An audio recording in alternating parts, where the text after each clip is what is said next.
Daytoy adaniw ket daw ti maysa kagimik amadi na kayat naganat may public. Daniw anapuluan arak. Kas manawanen iti bigat no daytoy ti masango dagiti mangay ayat. Kastoy kabatag kadakwada daytoy abanag rumwar tinay suksok iduldulin a perak.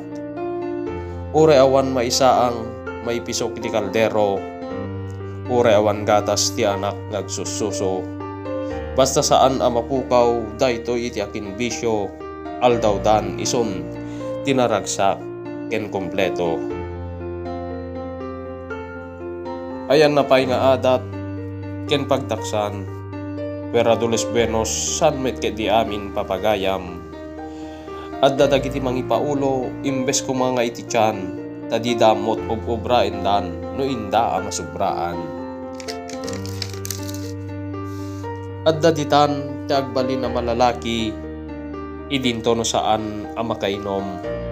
Kumkumyakot ken ni bakit na saan a matagtagari. Ngem no adipenen iti sanger iti kuyapis na bagi, ison ket maingel ari-ari. Wen naddapay dita gapo ken ni arak ammunan ti agdrama, ditoy may peksanan ti sakit tirik na. Agin gana nga agulang-ulang agsangit to ni suna ay di na mapupuutan to payen panagaruyot ti buteg na. Arak wen arak anya kadi ti adda ken ka. Tauray ni Manong Baro managbabain mangipalapal ti ayat na. No sikan ti agtartaray iti orat na innan nga may baga, agsusukot kano nagado iti nubya na. Ay arak nabarte ka kon niturog kon.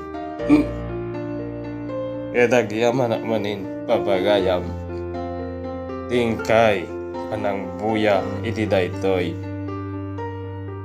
akan ito. Ket sapay kuma ni Apo Diyos ti kadayon amang tarabay kada tayo. God bless us all. Din naniwan lang awan pinersonalan, ket dawatek man papagayam paki-subscribe daytoy latad channel ko agyaman manen.